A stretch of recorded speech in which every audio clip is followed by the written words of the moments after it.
All right. I make notes for myself. I don't know if it helps or not. Sometimes I feel like I should just go off the cuff. I just had an interview the other day, and he was like, "What do you want to talk about?" And I was like, "I don't think this is how that works." That's not how it works. Yeah, it's not how that works. Welcome to the American Grown Podcast, hosted by Austin Sullivan. The American Grown Podcast will focus on people from different walks of life and their journey to where they are now. Now, turn up your volume and settle in for a great episode. Hi, I'm Austin Sullivan. This is the American Grown Podcast, recorded inside the Colortech Creative Solutions studios. Today, we have Hannah Woelfling, an avid listener to the podcast and a recent Millersville University graduate and future tech ed teacher at Annville Cleona. Hannah, welcome to episode 32 of the American Grown Podcast. Thank you so much for having me. I'm so excited to be here. Yeah, welcome. I'm glad you listened to the podcast. Thank you for, first off, let's start there. Absolutely. And we're going to dive into like what you accomplished while at Millersville University, get some background about tech ed. We want to talk about track and field. We both were throwers. I'm a little bit older, so I've been out of it for a while.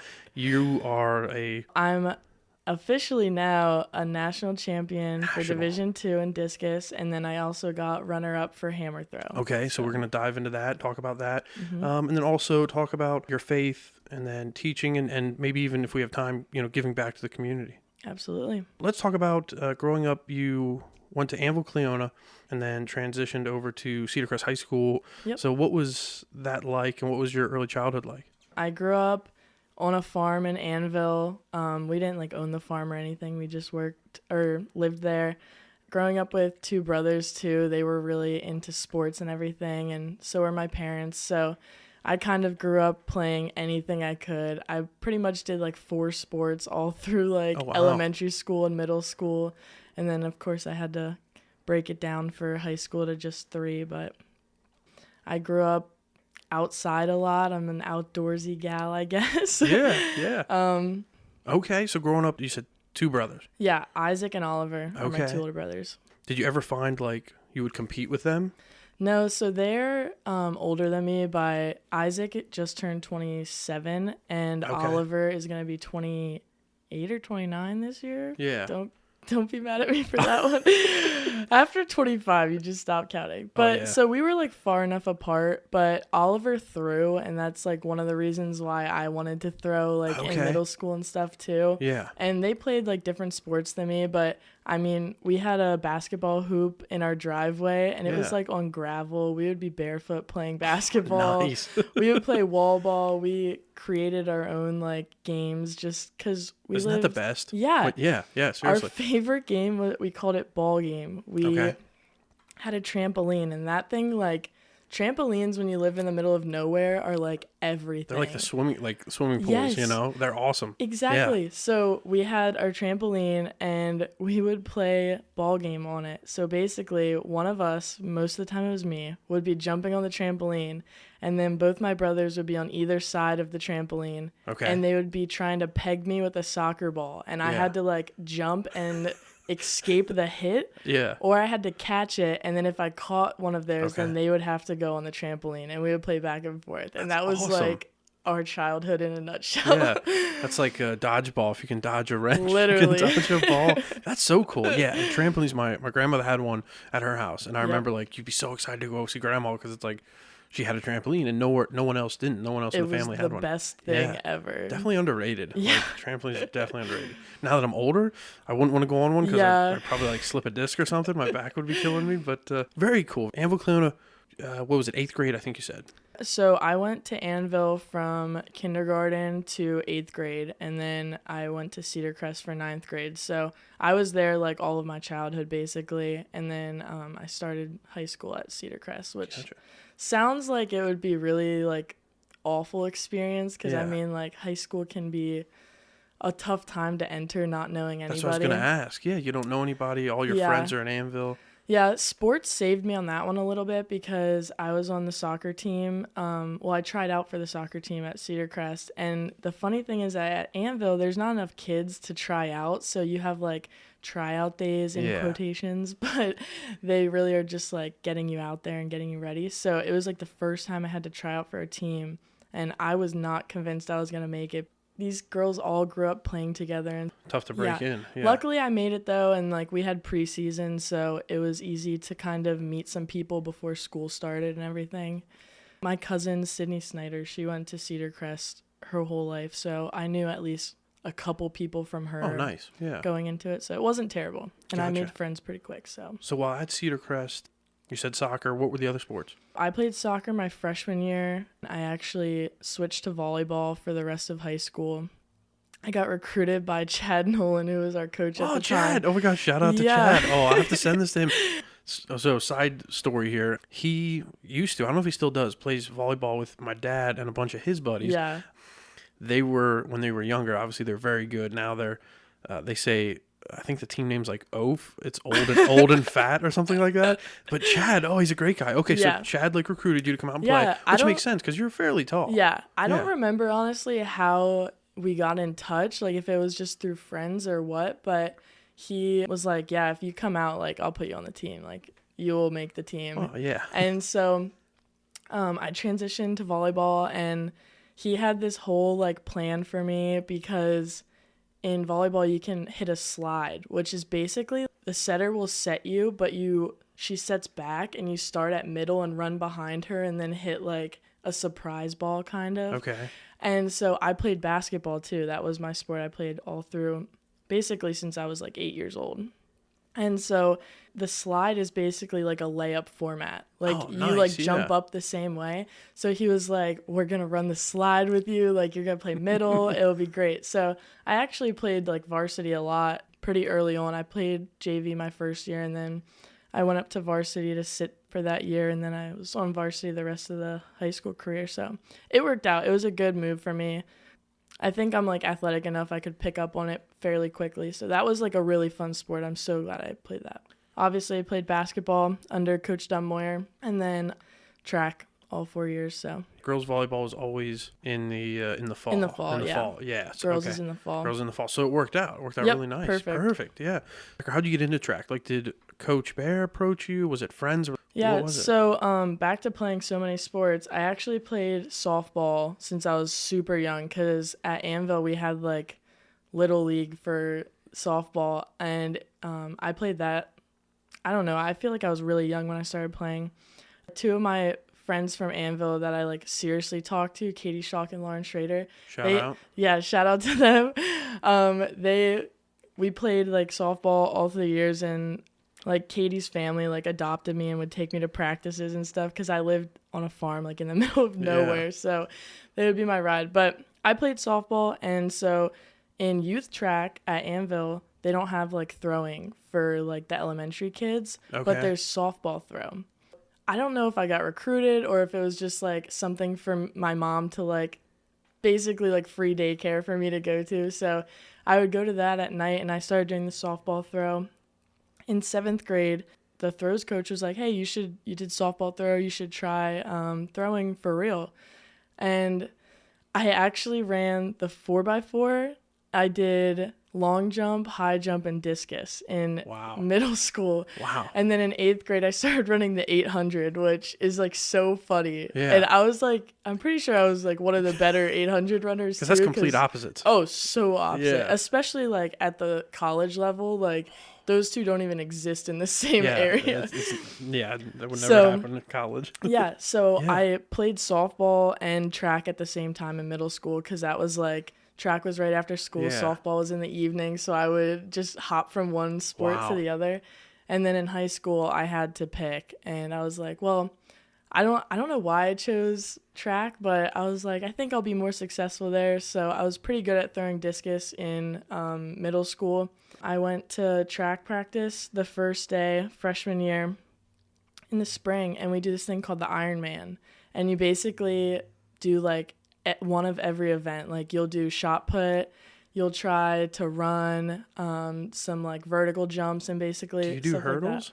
I don't remember. I don't think we did hurdles. Isn't softball throwing that too, though? Yes. Yeah, softball throws in that okay. too. So I kind of remember because I had that too. Yeah. So I finished the Ironman, and it was like the first real practice. And I went up to Coach Risser, who's the distance coach at Cedar Crest. Yes. And because I ran the 800, and I was like, hey, so what's the like distance workout for today? And he was like, what did you throw today? And I told him my stats. He was like, and what did you like jump? Oh, I jumped so-and-so height. He was like, I hate to tell you, but your distance career is over. And I was like, Coach Risser just crushing yeah, dreams. But I walked away like, I was like, oh, okay, what do I do now? So then Coach Brown, Tim Brown was like, come with me.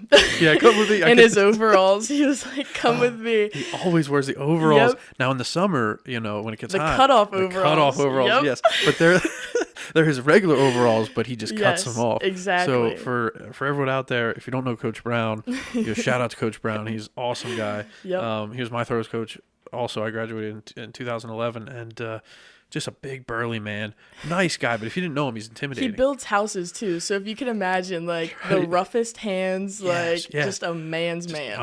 Just a man's man in the overalls. Yep. And I think he always had like a pocket too, and it always had like a wooden pencils. Yes, wooden pencils. Those ones you sharpen with a knife. Craftsmen use. Yeah, exactly. Not like a pencil.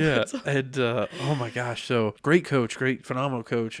All of Cedar Crest, I think their coach, especially track and field, they have some excellent coaches. He wanted the best for you, I think, and for you to perform the best, and he could see the potential in you as an athlete. Yep. And I remember, I don't know if you had to do this. Let's see if we can reminisce here. Did you remember being on the white lines? The pole drills. The pole drills, yes. Oh, Did he do that for you? This has ruined me for my entire life because so we did pole drills the first like 2 weeks of track, basically. Yeah. We would start with pole drills, and I threw like 118 feet in discus in middle school, which is like pretty good for like a middle schooler. And we're doing these pole drills, and he's telling like the seniors, okay, you guys can go throw. I'm just going to show these pole drills to the like youngins. I like looked at him. I was like, man, I throw 118 feet. Can I go throw for real? He was like, you throw 118 feet? And I was like, yeah. He was like, no, you don't. And I was like, yes, I did. I have the middle school record at Annville. I was like, I throw 118 feet. And he's like, okay, well, let's just go throw. So then he took me to go throw in the cage for real, and we skipped all the drills. But I am so bad at drills. I don't know what it is. Like I just like am not very good at breaking things down like that, I don't think. And so even in college, my coach would try and throw drills at me like in freshman and sophomore year when it's like the real foundational years. We would get through like 15 minutes of these drills, and she'd be like, we're wasting our time. We're not getting anywhere. Yeah. Because I don't know. I just like would get so worn out from them. Like I wouldn't be able to throw after and just like whatever. So the pole drills have scarred me. They've left an impact on you. I hate drills. I wasn't a fan of those either. On the white line, we would do them for like literally an hour. My shoulders would be burning. And he would walk up and down that line and just watch you. And if you weren't doing it right, he'd get you to turn your hips and everything. Yep. For anybody listening, if you like can't visualize it, basically it's like a 4 to 5 foot long PVC pole, and you put it on your back, like along your shoulder blades, like a squat. Like you're squatting, and you rest your arms on top of it like you're like squatting, and you have to just like turn and move your hips and like rotate your feet like you would be doing a throw, but you're just like breaking it down and slowing it down. So as you can imagine with like drills in any sport or like anything, it's just exhausting, and your arms are so sore from doing it, and you're just trying to get through it. But that's basically what it is. Yeah, it's not the funnest thing because you want to go out and obviously throw. You just want to throw at that point. You're like, let's go. Like, why am I sweating for no reason? Let's go throw something.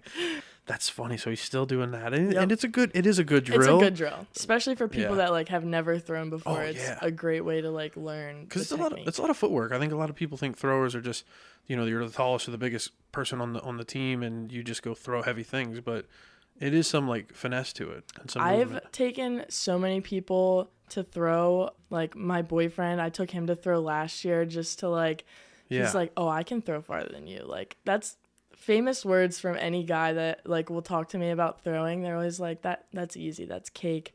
And so I'll, like, if I have the opportunity, I let them throw, and then they realize like it's nothing about strength. Like, right. Obviously that comes into play once you like get the finesse down, but it's all like technique and the motion and everything. So people learn really quickly how difficult it really is. It humbles, especially if you've never thrown it before, because you're like, okay, it's just a little like shot put. How hard can it be to throw? Yeah. And remind me again, maybe you don't remember, but high school, the weight of a shot put for the women, 8 pounds. 8 pounds. Mm-hmm. And the men's was 12, I think. Yeah, 12. 12. Yeah. Sorry, so that's Coach Brown. Shout out to Coach Brown. And then we talked a little bit about, before we started recording, Coach Bear, Rob Bear. And he was episode 1. For everyone listening, I highly recommend you take a listen to it. Absolutely. Just, just a guy. Yeah. A guy you got to know. Exactly. Somebody you want to meet, you want to know. He's a real life changer. Yeah, life changer. Exactly. A guy that he goes all in on whatever. Like, if you're one of his athletes doing track, he cares about you. And, he even knows my records today. He remembers everything. Right. He has a story that he tells about me. I hope it's till this day, but he'll talk about it all the time. Oh, I'm sure. It was funny because with Blue Cardinal Photography under Colortech, we go out and do, as you know, high school sports pictures. And that's how I originally met you in high school. I was like, oh my gosh, Hannah, now here you are graduating Millersville. Yeah. Time flies. But yeah, Coach Bear would always tell, like, hey, this is Austin Sullivan. He was our team captain, Sully. Yep. And, he remembers my shot put throw, which I'm a little hazy on the numbers, but I know it was 49 feet. I think it was 9 inches, but for some reason I feel like Coach has made it like 11 or 10. Like, he added more to it, which I appreciate. But it's just like a great guy, very motivated, and he will motivate you if you're lucky enough to be, one of his athletes in high school. Absolutely. I was going to say, and then I also jumped in high school. I did triple jump and high jump. I had Coach Schulteis and Coach Miller were our jumps coaches, and Coach Brown he loved that I was athletic, and like that was a great thing for me, basically all through my like athletic career, especially in high school. He hated sharing me because, when you do like 2 different types of events, I would go down and throw for like an hour and a half or something. Then I'd be like, all right, I have to go like do high jump drills or something. He'd be like, it would get to like districts time, and he's like, you should just throw. Like, you shouldn't shouldn't do high jump. Like, you don't need to do that. Right. Yeah. So for, the listeners out there that haven't done track at Cedar Crest, and it's different at every stadium, but the track is up in the stadium. Yeah. Throwers are kind of like a walk. Yeah, they're kind of shunned. That's the funny thing. Yeah. Even in college, like at Westchester, the track is like half a mile away from the throwing area. Yeah, it's wild. At almost every school. Why? Why are we so far away? We're a part of the team. I know. And especially at Millersville, like the throwers, I think, scored like 48 of the 113 points at PSACs this year, which is like insane because we had like 6 people. And we scored that many points. Wow. But it's so funny because at any track, we're getting like dropped off at the bus. They're like, get your things, go. Yeah. And then we have to like get dropped off and then walk like half a mile back to the stadium at the end of the day. And it's just so funny. Yeah. It's happening at the same time, but it's separate. So you would literally run down, throw, and you just did discus and shot. You didn't do javelin? Nope. Yeah, I couldn't figure javelin out either. That's a whole nother breed of human with the jav. That is rough. You're down there throwing, then you literally have to run up, do your event. That had to get tiring because I remember in high school when I was there. I mean, we'd have athletes that did that, and I'm like, thank God that's not me. It was really bad in high school because the order of events went shot put and high jump went off first. They went at the same time. Basically, I would start at a like higher height at high jump. So I would go down, warm up for shot put. And these are all different shoes too that you have to wear. Right. So I'd be like changing out shoes in the middle of the competition. And so I would go down, warm up for shot, get a throw in, then have to change into my spikes, run up and take a jump. Then I would run back down, finish shot put. Yeah. Then I would go back up, finish high jump, and then I would go down for shot finals. And then I'd have to run over and get my triple jump steps in. Most of the time I would just take like 1 or 2 jumps, hope I made it into finals. Yeah. And then I would have to go down and start discus for my last event. So it was quite a workout. Yeah. And the shoes, that you wear for discus and shot, they're the same. It's just the spikes you have to change into. The main difference is thrower shoes, at least from what I remember, are very like slick. Yeah, And, so they're flat, they're flat. like Yeah. easy to spin on when you're doing like rotational throws. So. Yeah. I don't know if you want to shout out Coach Bear and his wife, because I mean you got to meet Tiff. I met Tiff freshman year with Coach Bear. She came to like everything. She did. Yeah. And then honestly, she was in remission when I met like her. She was back and she was super active. She was at like every single meet. My senior year or junior year, I think she got re-diagnosed with a different type of cancer. Things kind of started to go downhill, and then my senior year was when like things got really tough, and that obviously took a toll on the whole team because she was a part of like the team. Yeah. She came and spoke every year to us. She would hand out awards after every meet and everything, and she was just like a huge part of the team. And so my senior year, track started and she wasn't doing very well, and then Coach Bear stopped like coming to track for a while because he wanted to spend some time with the family, obviously. She passed, I think, like mid-season. The whole team like went to her service and everything. She would always say Bible verse Jeremiah 29:11. And at this point I was religious, but I wasn't super like involved in my faith. Mm-hmm. But for some reason that really like resonated with me, and Jeremiah 29:11 is, for I know the plans I have for you, declares the Lord, plans to prosper you and plans for good. That's just something I've like built my life on, even when I didn't understand what it meant really, or what like it meant to be saved and have a relationship with Christ. It still stuck with me. And so at her funeral, they told a story about all the times that this verse popped out and everything, and it's something that I like built my life on basically, because I'm a very optimistic person now because of this, I believe. But how can you be upset even when like terrible things happen? For I know the plans I have for you. Like God knows exactly what you're going to encounter in your life, and he has your entire plan set up for you. Sometimes we take different routes to get there. In the end, like he knows exactly where you're supposed to be. You are exactly where you're supposed to be. I ended up getting that quote tattooed on me shortly after senior year ended, and that's just something that like I tell my friends now. If anybody's struggling with something, even if they don't understand it at the time, like Jeremiah 29:11, like for I know the plans I have for you. And so it's just something I share with everyone now. If they don't understand it now, they might understand it later. And even if they don't, like it's good to plant that seed into people, and it's something that I've completely built my life on, and I find it hard to get down or be upset about anything because I know that it's for good. Yeah, I like to say everything happens for a reason, right? Same type of deal. Yeah, exactly. It's like we might not know it in the moment, and it might hurt in the moment, whatever it is. But yeah, everything happens for a reason. I really do believe that. So now with track, you're obviously very successful in high school.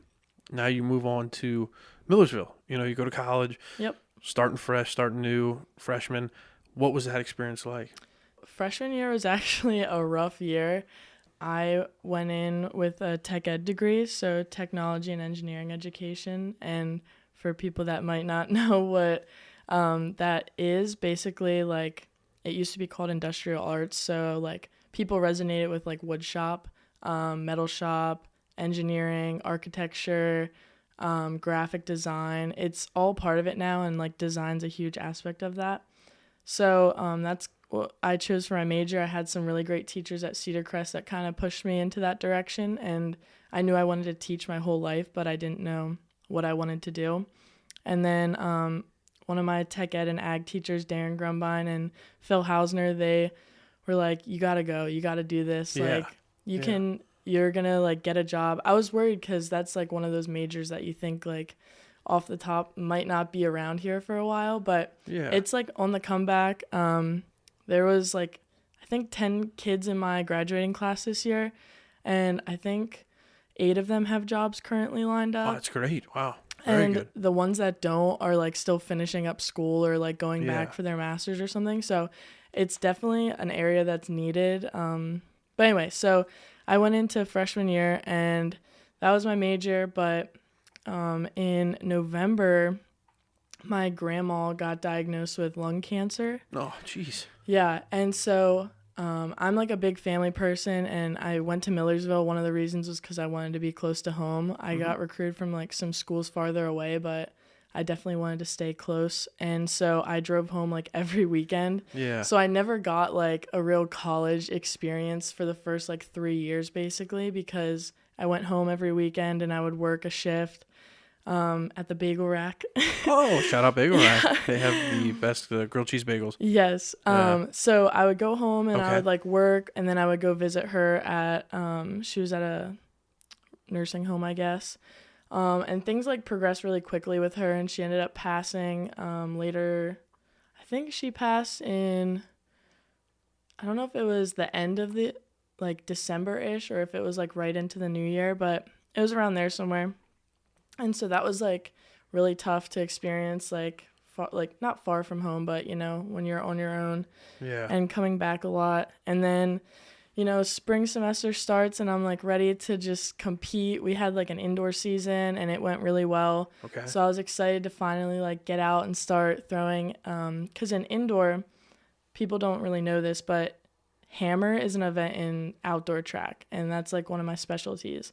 So it's basically like a shot put on a 3-foot chain or like 3-foot long wire, and then it has a handle and you throw that. But in indoor, you throw this thing called the weight, which is like, I don't know, 3 or 4 times the like weight of a hammer, and then you throw it like a lot less, so you can throw it indoors. Yeah. So I threw that and it was going really well. And so I was excited to throw an outdoor and see like what it translated into hammer. And then a week before we were going on spring break, COVID shut down the season. Okay. We went on spring break and they were like, nobody take anything out of your dorms. Like, we'll be back. We're just going to take an extended spring break. And we were all like, cool. I ended up moving out in June. Yeah. Like, we weren't allowed to, we never went back. We finished like school online, and then I was only allowed to go back to my dorm to get all of my belongings. She just left everything in June. there. Like, So what if you needed something? Exactly. I think it was like the middle of March to June. I didn't have any of my belongings. That's wild. Jeez. That was like really rough. We went into spring when we would be throwing, and I just kind of like, that was a big, I think, time for me because I really wanted to get better. I didn't want to let this like affect my future, because that also meant I didn't lose eligibility, but I lost a season that I could have been competing. If I were to go back, I would have been able to start like my 5th year and have like an extra year of eligibility, but I didn't use it. So I didn't think I was going to use it then. And so I was like, well, now I got 3 years. That's all I got. And I got to make it Make the best of it. Yeah, exactly. Yeah. So I started training really hard. Every single day I would go throw. I would like work out at home. My coaches joke because I was squatting my couches in my living room. What are you talking about? Like, what so are you talking about squat your couches? Where like the armrest is, I would Okay. pick up the armrest and put it on my back, and then I would do back squats with my couches to stay in shape. Okay. I was That's putting awesome. I was putting cases of water on my shoulders and doing lunges in my I can driveway. picture that one, but squatting your couch. Yeah. That is pretty cool. Wow. So I kind of tried to take a negative and turn it into like Yeah. a positive time for me to grow and build. And I mean, throwing on your own isn't like the greatest, because you build bad habits because you can't like see everything with a coach. But luckily I came back in sophomore year and we got right back to it. So Yeah. What was your favorite to throw? Shot, disc, hammer, weight? So discus and me have a love-hate relationship because I've been throwing it for so long. I mean, it's still not that long, but when you throw something for so long, you tend to like plateau a lot easier. And so we had to like break down my entire throw going into college, and that was really rough for me to love to throw discus because it was so frustrating because I knew my potential. But hammer was a lot like more fun for me because it was something new. It was fresh. I built it on good foundation right away. Like, not saying like I didn't have a good foundation from discus, but like when you go to college, you get one-on-one like practice time. So it's a lot easier to catch little things and to like break things down because you're training for a whole year. I would say hammer was like my favorite event to throw. Wow. Yeah. So let me ask you this for the shot put. Did you rotate or did you glide? So I glided glide. shot for shot. But it's actually funny because I went into college not throwing shot put. And then my sophomore year, I didn't throw shot to compete either. And then at PSACs, which is like our conference championships, that's like basically the highest level. And then after that is nationals. So like that's like the big thing when you're like not at the national level yet.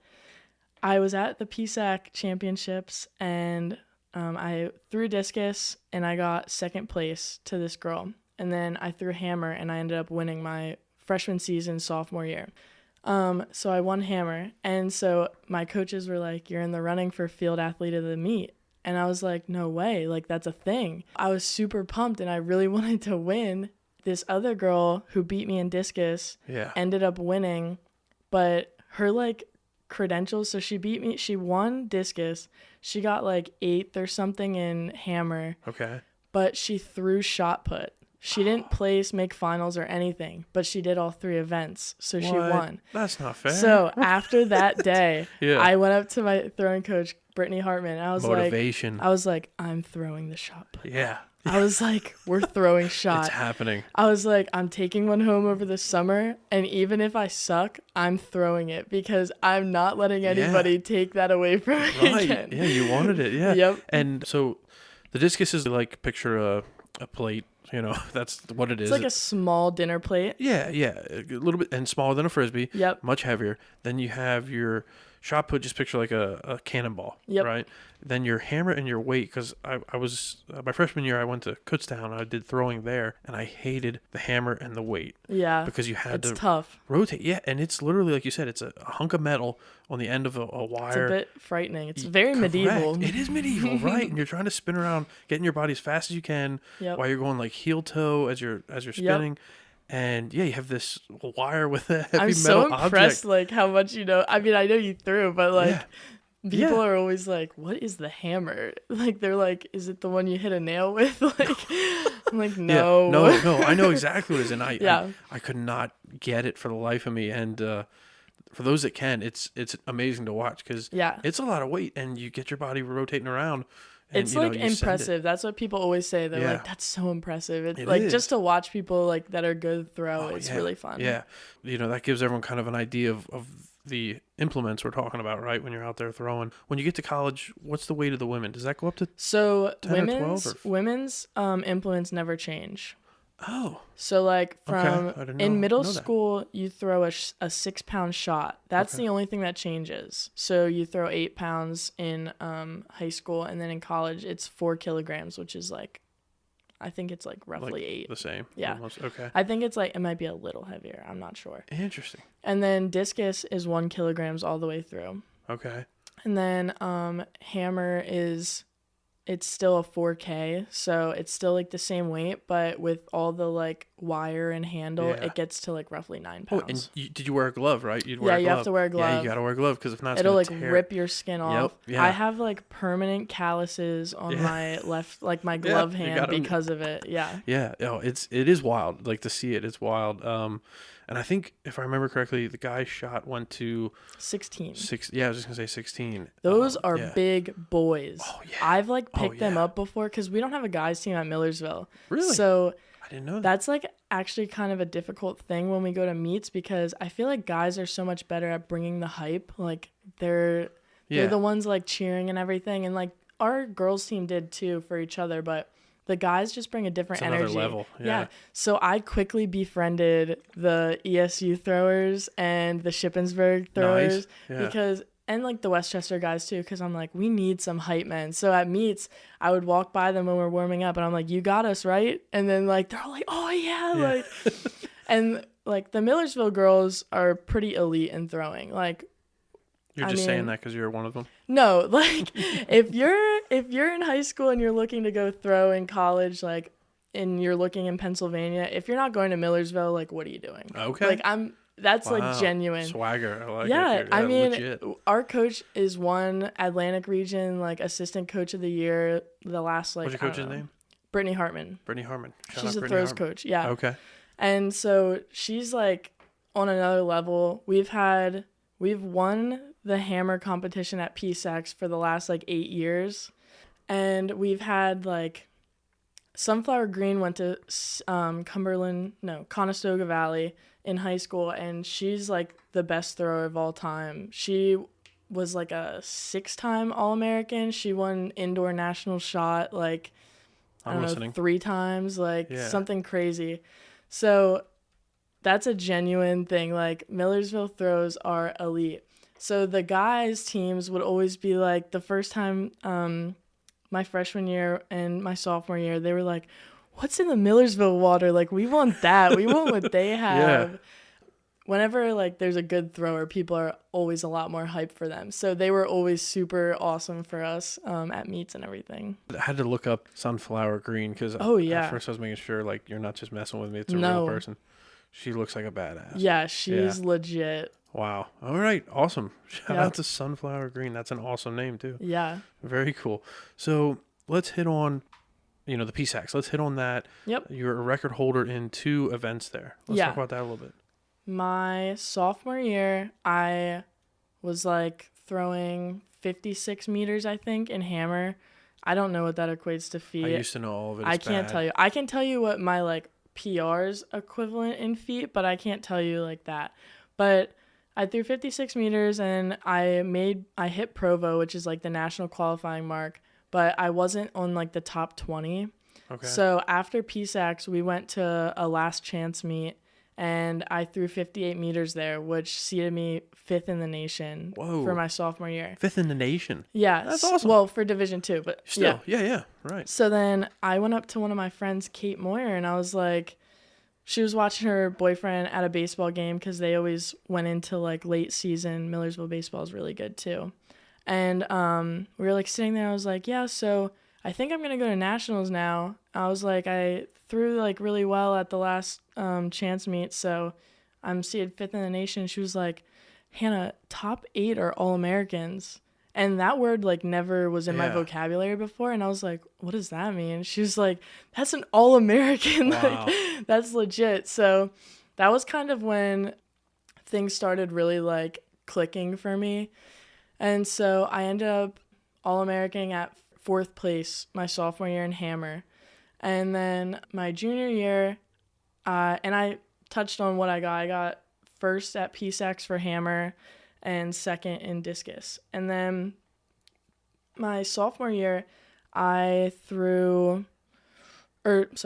junior year. Mm-hmm. It's so confusing because of the eligibility-wise. Right. I think about that, and that would be like my sophomore year. But my junior year academically, I threw 51 some meters in discus, which broke the PSAC record. Whoa. And that was set by Jane Beatty. It was like a 30-year-old record or something. No way.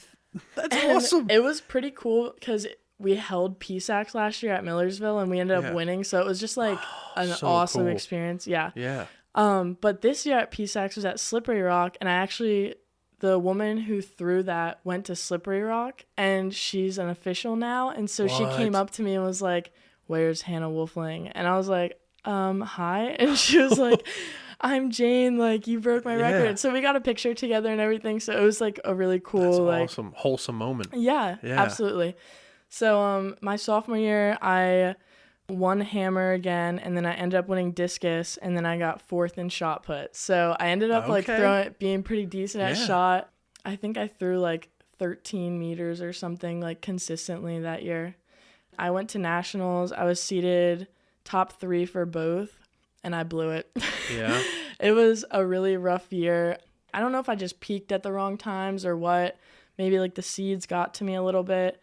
But I definitely just underperformed at nationals. I got like 2nd team All-American in hammer, so I got 11th or 12th place, but I didn't make finals or anything, so that was rough. That brings me into like my faith, which is something else that I wanted to talk about today. In October of my junior year, my freshman year, I went to FCA a lot, which is Fellowship of Christian Athletes, and it's basically just a bunch of athletes that get together, and we have 2 FCA staff members, husband and wife, Dan and Lisa Davini. They basically just lead in worship.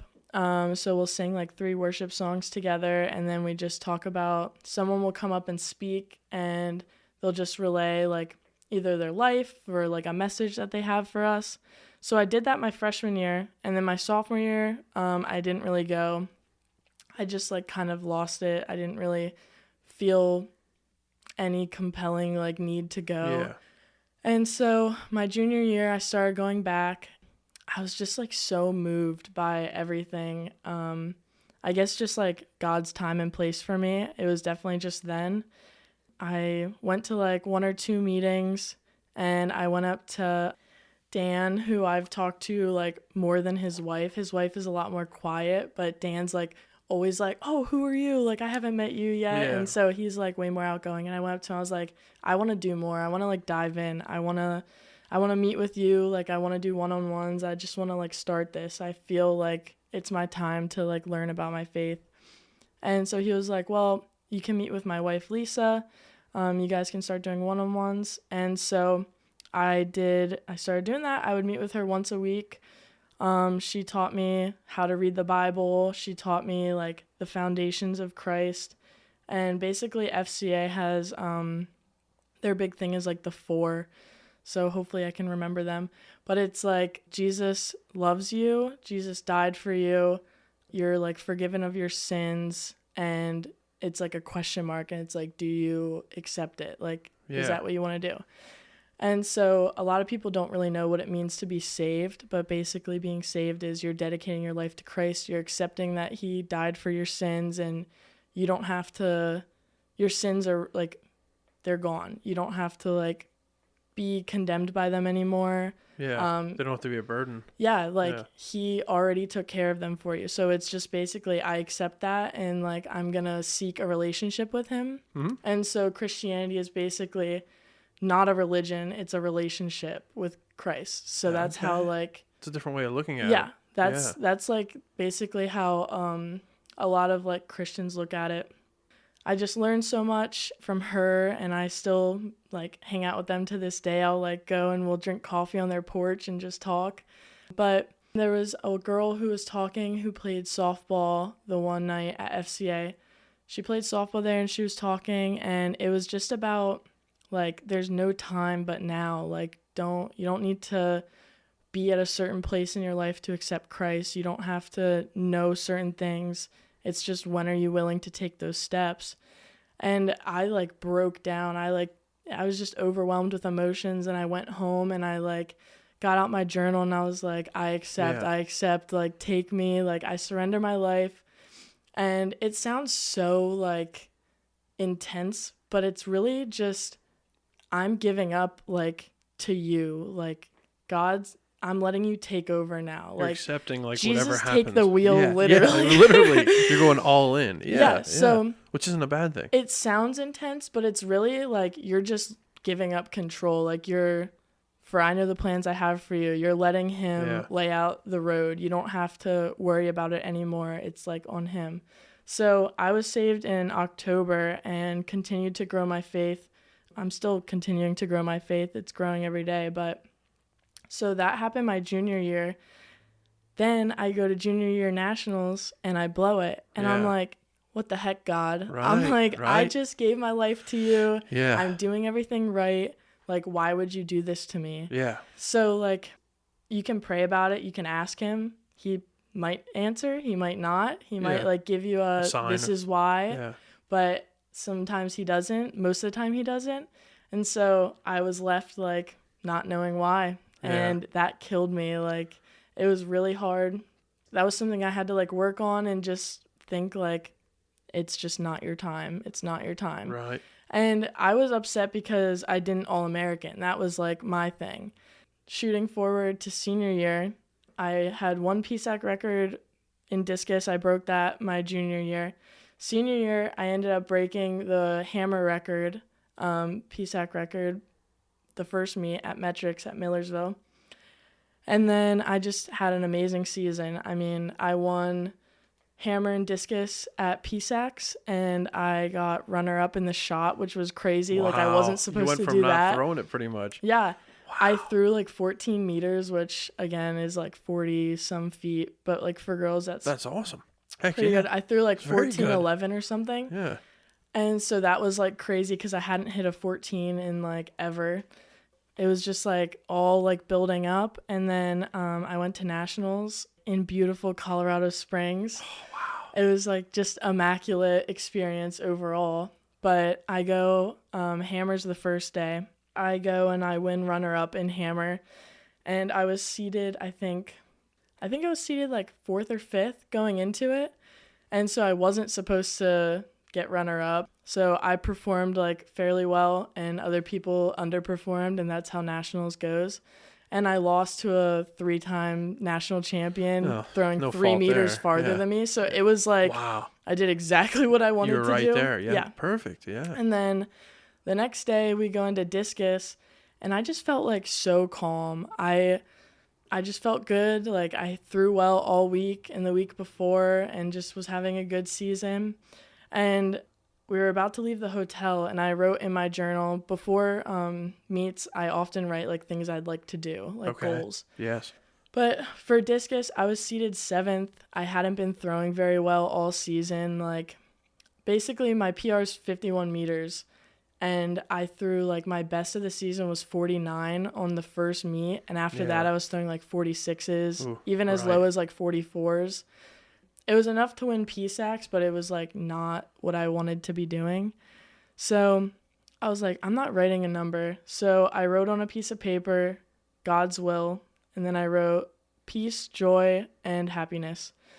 And I like closed my notebook and we left to go to the stadium. And I mean, I'm a national champion in discus. That's insane. So just like coming back full circle, last year I was like, why me? Like, why would you do this to me? Yeah. But like, it makes this even sweeter. For sure. That's awesome. Yeah. Seriously. What a story. Just your track and field career. I mean, wow. So let's back up a little bit. Yeah. When you say you were saved and you have the date, Yep. what's the process? Like I pictured, did you get baptized? Like how does it work? Yeah. My faith journey is a little rough, as I think most people's goes, but so I was saved and I was like trying to do better. I'm going to church and I'm taking friends to go to church with me. Like I'm trying to do the Lord's work and the Lord's will. But in my personal life, I was just still sinning and making the same mistakes. I kind of like fell out of it a little bit, but I did get baptized shortly after I was saved at a local church at Millersville with like the FCA staff, and my family came. But then I went on a mission trip last January to the Dominican Republic. While we were there, I was like, I need to be different. I need to change. Hearing everyone's like stories that spoke there and just like the whole experience overall, going into the villages and everything, even the things I was like preaching to kids during evangelism or children's ministry, I was like, what are these words? Like I'm telling them this, but I'm not living it. And so I came back and I was like, it's time to change. And so I really started like taking things super serious, and I changed my life for the better. And I mean, I was student teaching all this past year, and in the fall, it was like apparent, like my coaches were like, you just look exhausted. They were like, you're burnout. And I was like, I just can't do this anymore. I was so overwhelmed. And I don't know if it was just like my new habits, but also like changing and being more serious about my faith and like the things I was preaching and making sure I'm doing the same thing. So that kind of all shifted, and I was like able to bring it back. And so been on good ground. And you would say Lisa and Dan, they're mentors of yours. Absolutely. Do you have any others that you wanted to shout out, whether at Millersville or just in life in general? Yeah, I mean, Coach Bear was like a huge mentor for us. Being in public school, it's hard to often like share about your faith and everything, but I feel like almost every kid that comes through that program like at least hears about God, which is like a huge thing and something I'd like to take forward. Obviously, you have to watch your footing, but it's definitely something that's possible if kids are asking questions, or you just like roll it into conversation if it comes up. So he was a huge mentor for me in like my faith aspect too. So. Yeah. And then while at Millersville, your throwing career clearly excelled, but you were also excelling and working very hard, for a degree in technology, engineering education. All right, sir, I got it. So, what was that like, and how did you balance the two? It's definitely difficult. I picked the best sport to be in a flexible space with, though, because basically we do one-on-ones with our coach, and then we lift 3 days a week in the evening. So if I had class, I just lifted at a different time, or if my schedule was crazy, like with student teaching, I'm there from 6:30 in the morning until 3 in the afternoon. So I would sprint back I was at Hempfield High School student teaching, and then I went to practice at 4 every day. It was definitely a lot more crazy this year, but basically you just have to have the mindset, like, it's definitely not for everybody.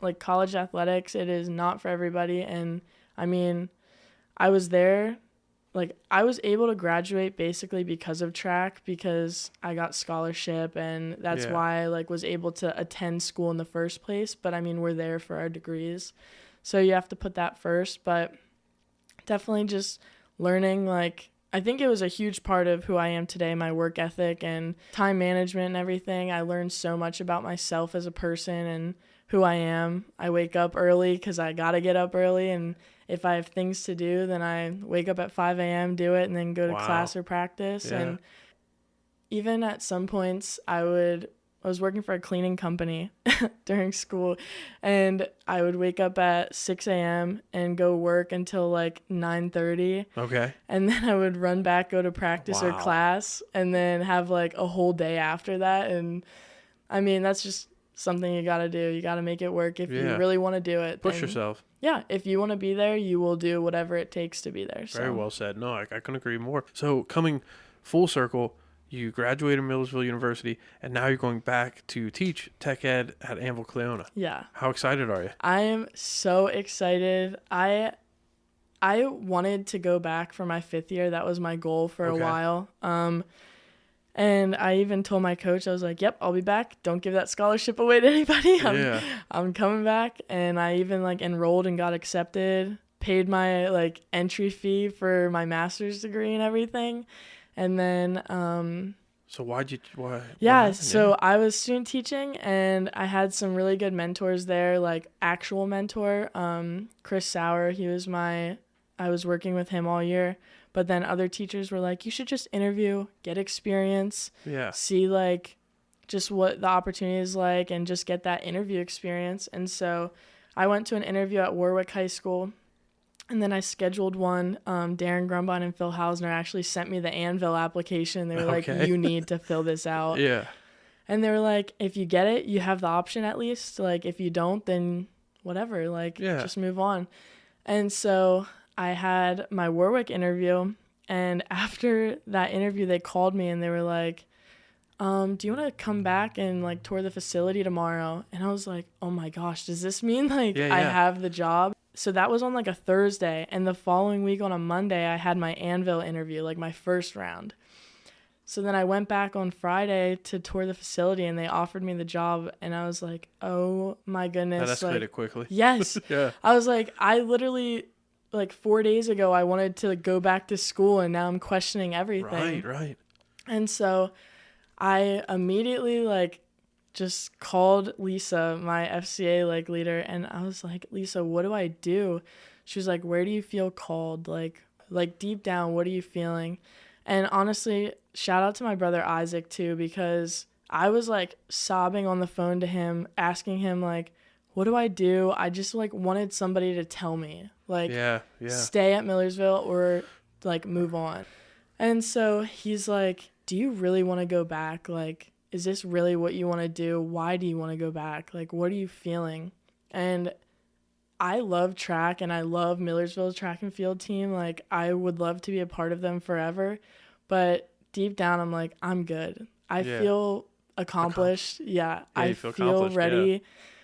I've been on the receiving end of things for so long. My family has sacrificed so much for me. They've driven to every single meet I've ever had. They've just been there for me, driving me around. And now coming back to like that moment, I was like, I'm ready to stop receiving and start like giving back. Like, Yeah. I want to be the person that's helping people become possibly what I experienced and have that opportunity. Monday, I go to my Annville interview, and I just was like, oh, this is going to be the hardest decision of my life. They called me for a second round interview, so I went back the next day, and then they were like, we'll be in touch. Then after that interview, I got a call from Warwick, and they're like, you have 3 days to tell us what you want. This is in a span of like a week and a half. Oh, wow. And 2 weeks prior, I was still going back to Millersville. Yeah. Like, that was my thing. How quickly things can change. Oh, my goodness. Exactly. So, again, I'm like talking to my brother, and I'm just trying to figure out where do I want to go and if I want to go. He was just saying, like, if you go back, just know you're going for track. Like, that's where your head's at, right? Yeah. And I was like, yeah, you're right. And honestly, I don't think I could have taken that mentally. Like, what if I won a national championship this year? What if I go back next year and like you don't perform I as don't well. do something as well? I've experienced that before, and anything can happen. And I'm just so tired of like being like at college. I was so ready to move on, and like I just felt like I was ready. So me and Isaac like hung up the phone, and I had my decision in mind. And then I called Annville, and I was like, look, I need to know by tomorrow. Like, I have to make this decision. Yeah. They're like, okay, will you come back for your third round interview tomorrow? And I was like, yeah, absolutely. So then they offered me the job, and that was like an easy yes. Once I knew that I had the Annville job, it was more like the unknown, like, am I going to get it? Right. Am I not? And then I have to let Warwick know in time, or else what if all my options are off the table? Then you're right. Then what do you do? So that was rough. And I think, I know for me, like being a thrower also, and at Cedar Crest, and then going to Kutztown my freshman year, I feel like at some point too, you realize, okay, like you said, you did everything that you wanted to accomplish, and then some, you know what I mean? And I feel like it can be hard for any athlete, whether it's baseball, basketball, football, but to acknowledge and be like, you know what, I'm not going to be an NFL quarterback or something like that. It's time to move on. And I feel like you definitely made the right choice, and like you said, everything happens for a reason. It all kind of came back around. You know? Yeah, and I mean, something that's also was a struggle throughout college that I think my faith helped with too was that, like, I won a national championship. That is like your highest high. That is it. That is your end goal. Yeah. And I did it. And then I like am walking away, even like in the stadium still. And I'm like, that's it. Like, that's like your peak. Right. So then like, I'm obviously like ecstatic and like super grateful and blessed for that experience. But then I have like, that's my joy, and it's over now. Yeah. And so something that your faith also helps you with is you have an eternal joy, like constantly. Like, you always have this joy because you don't have to worry about your sins anymore. God has your back constantly. Like, he is your eternal joy. That's like something that it's like, if you don't have that, after you reach your highest high, that's it. Right. And then you walk away and you're like, now what? But like, I can live in that joy constantly. So that's just something that I feel like I wanted to share, because if you experience, even in like an occupation, like you start at the bottom and then you work your way up to the top, and then that's it. Like, where are you going to find your joy day to day constantly? Like, how are you going to like keep that going? And so that's just what I use now as my like constant joy. Yeah. So. No, I couldn't agree more. So now, accepting the job at Annville Cleona, that's awesome. Do you think once you get settled in there, you know, because I know you like to give back to the community.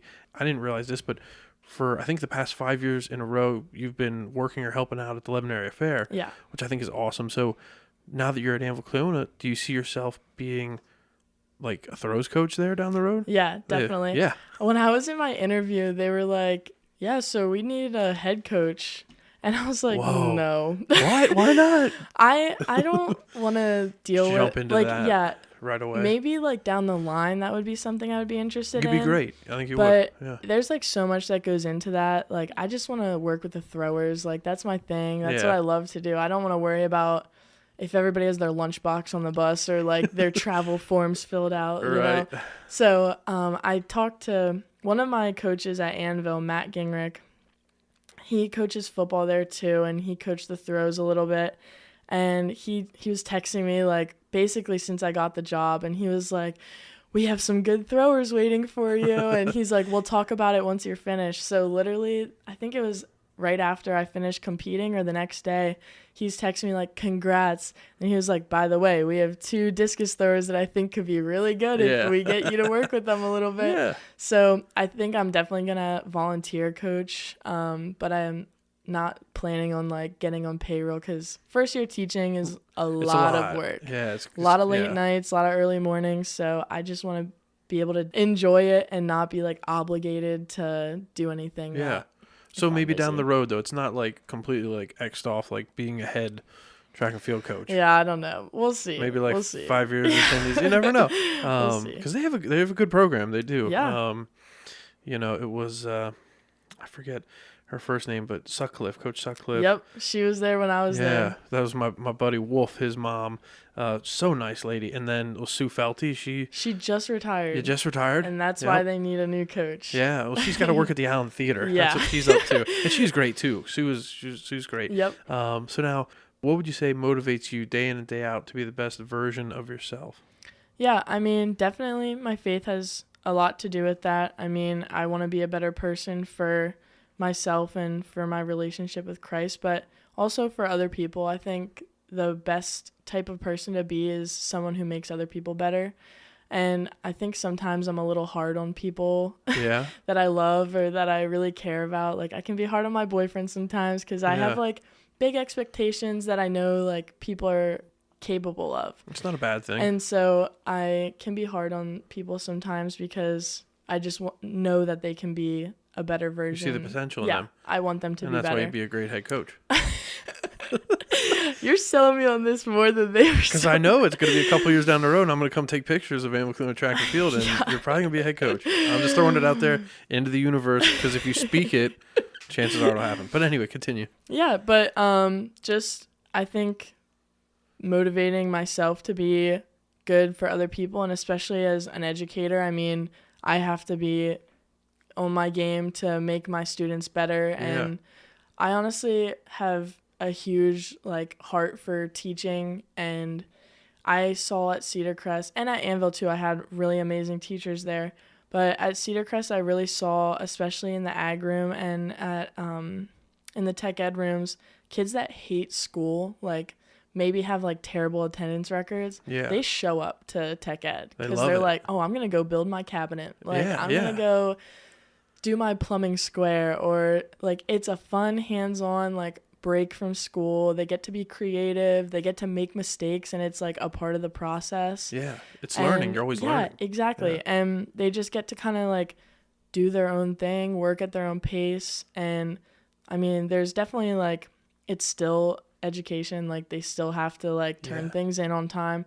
But I think it's an awesome area to be able to teach kids things outside of the lines. Obviously we have to stick to curriculum and standards, but I want to make kids better, teach them responsibility, teach them how to be mature adults, functioning members of society. I learned so much about life in my ag and tech ed classes that you can't teach. That's something that's so hard to do, and yet they did it. They were able to incorporate it into our curriculum, and I feel I grew so much as a person because of that, and that's what I want to do for other people. Awesome. So now the 3 items you brought with you today, and how do they describe you? So I brought my discus that I threw at high school. I hope Coach Brown doesn't get mad at me because he probably doesn't even know I still have it. Oh, wait, that's... I think I have a shot from that. Yeah, but anyway. In high school, you have to bring your own discus and stuff to states and districts. Okay. Because they you just have to check it in and throw it there. So it was in my bag, and my senior year, I never went back. So I just kept it, you know? It Yeah. was a memory. Right. So I have that. That's like my beginning. That's me growing up. Perfect. And Yeah. like basically how I got to Millersville. And through that, I got to my next item, which is my cross on my neck. That is basically I got to Millersville because of throwing and because of like my major. And then through that, I was able to jump into FCA and like build my relationship with Christ and eventually be saved. And then that leads me to my national championship trophies. So Which is so my cool. third object. I mean, they all are so cool. When you walked in with the trophy, I'm like, okay, shouldn't that be in like you know how like a Cedar Crest they have like the Yes. glass, cabinets and everything, and it's like that's where all the trophies go. I was like, No, did you this take one's that for me. from Millersville? That is so cool, awesome, great. No, those are perfect, and we'll have photos up of everything on Facebook and Instagram, American Grown Podcast. So now, how can our listeners connect with you and follow along on your journey? Yeah, I mean, you can follow me on Instagram. It's Hannah Woelfling. I think you can find my name out there somewhere to figure out how to spell it. But yeah, that's the best place. Before we close out, is there anything else that you would like the listeners to know? 2 people did reach out to me about some private discus lessons. Okay. And so I'm going to start doing that. If anybody would be interested in that, for sure, like find me on Facebook or Instagram, send me a message, and I mean, Send a DM. Yeah, for real. That's awesome. Hannah Woelfling on the American Grown Podcast in the Colortech Creative Solutions studios. Thank you for joining me. Thank you for having me. To see photos of today's guests and more content, just search American Grown Podcast on Facebook and Instagram. If you enjoyed this episode, please subscribe and leave a review. If you'd like to be a featured guest on the podcast, please direct message or email Austin at americangrownpod@gmail.com.